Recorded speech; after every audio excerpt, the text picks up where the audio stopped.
When we start out about pH, the first thing I'd like to say is there's two main parts of pH in our body that we deal with regularly. And for people who don't know what pH is basically the measurement of any fluid, whether it's an alkaline fluid or an acid fluid, and it's measured on a scale from 0 to 14. So 0 would mean extremely super acidic, 14 means very hyperalkaline.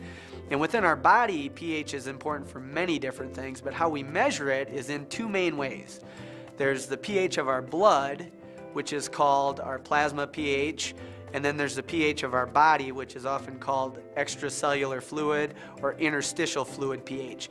And the reason that's really important to understand is that those two things are completely kind of separate. They can affect each other to degrees, but they're different.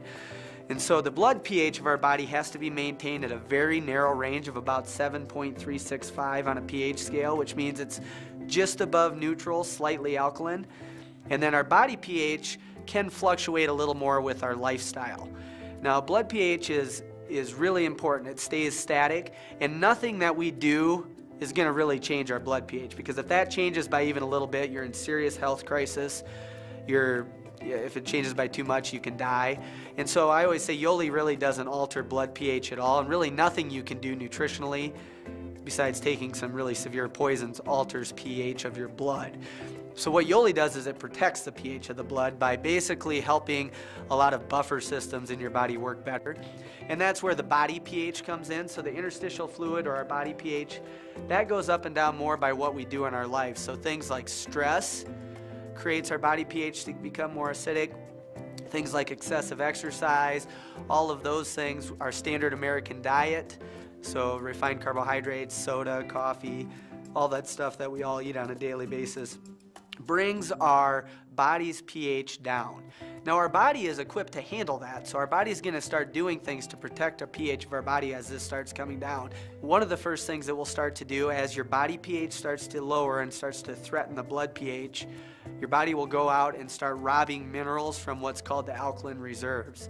And that's your bones, your muscle tissue, your cell membranes. So basically your body will go out and rob minerals from your bones through a complicated process, bring it into your system to help alkalize your body. Over time, and when most of us are living this lifestyle over our whole life, you start to exhaust those alkaline reserves, and after a while your body just can't keep robbing from them. One of the second ways it does this to help protect itself is it has to start storing some of that acid away outside of the system. And the place it mainly will store it is fat cells. So again, this is all a little oversimplified, but fat cells, a lot of people don't realize one of their main functions in our body is storage of toxins outside of our system, so they can't get in there and screw things up and hurt our health. And so as you start storing fat or start storing acidic waste in those fat cells start to grow. That's what they do. And as fat cells get larger, what happens is they become de facto endocrine organs. So technically they get turned on, which means as fat cells reach a certain size, they actually begin to produce and secrete hormones. And the main hormones they produce and secrete are estrogen, cortisol, which is a stress hormone in our body, and leptin. And kind of the ironic thing about leptin is actually a hormone that's designed to go to our brain and tell our body to burn fat as energy. But as you're producing too much leptin or overproducing leptin from our fat cells growing, it actually burns out those receptors. So basically our body is totally incapable of burning fat as energy. So as you gain weight and get bigger, your body's going down a negative cycle that it can't really come out of unless you take some dramatic action to break those cycles. So that's where we see a lot of people really working hard to exercise and to eat right, and they just can't get it done. It's because in order to break those cycles, you got to do some more foundational things.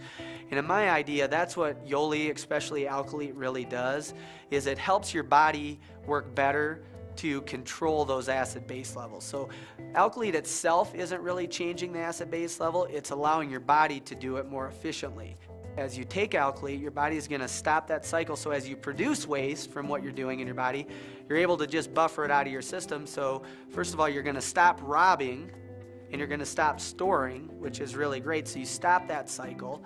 The second thing it does is it actually will start restoring those alkaline reserves. So say you're 20 years old, you've been robbing from those things for 20 years, you're going to start restoring some of those minerals back to your bones, back to your muscle tissue, back to your cell membranes, and that repairs a lot of things. So that's one of these things where people say, I feel so much better, my aches and pains are getting better, whatever, inflammation is going down.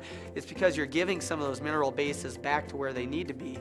Secondly, what it does is it creates what's called a concentration gradient or a chemical gradient. So inside your fat cells, it's acidic, and in the fluid that's in and around those cells, it's alkaline. So it creates a gradient to where the acidic waste in the fat cell actually gets drawn out into the fluid, and then you excrete it out of your body. So it literally shrinks fat cells that way, which is really cool. And we oftentimes will see people when they start the Better Body System within a very short amount of time being visually thinner. And people think that's weird, but it's because we're shrinking those fat cells from day one. And as you shrink them, it turns them off so that they're not producing those hormones anymore. So you're effectively just shutting that negative cycle down right away. And over time, you continue to do that. And then also through the other parts of the system, you're going to be burning fat as energy. You're going to be raising your vitamin and mineral content, getting sufficient nutrition. It really just takes off, and it's kind of, instead of that momentum taking you in a downward spiral, you turn that ocean liner around, get the momentum going the right way, and it's sustainable over life that way. You really are going to be actually getting better as you lose weight. And so I'm kind of a militant guy because I think this stuff is so important, and I'm generally not a big fan of weight loss. And that's why I say with Yoli, it's really not a weight loss system at all. It's a health gain system with the side effect of weight loss. And it gives people what they want, because most people are more motivated by the weight loss side than the health side. So it gives them what they want, which is weight loss, but it sneaks in what they need, which is nutrition for optimal health so that they can live a long and healthy life. And that's really the exciting part. When people see what that feels like, they might come in wanting to lose weight, but when they see what it actually is like to live a life when you're actually healthy, it changes it. You know, their goals start to change from just getting to that goal weight where they sacrifice. They start looking at what's life like when I can feel great and I can look into my future, a long and healthy, happy life. And that's really why I love Yoli, is because it can really help change people that way. And I've seen it. In my practice, I've been really blessed enough to work with well over 1,000 people now in just a short time since we started. And I'm one of these analytical guys who really likes to track things. And we're seeing that in that large group of people, about a 90% success rate with people reaching their health goals. Some of those goals are weight loss, some of them are health goals, and 90% is off the charts from anything I've ever done anyway.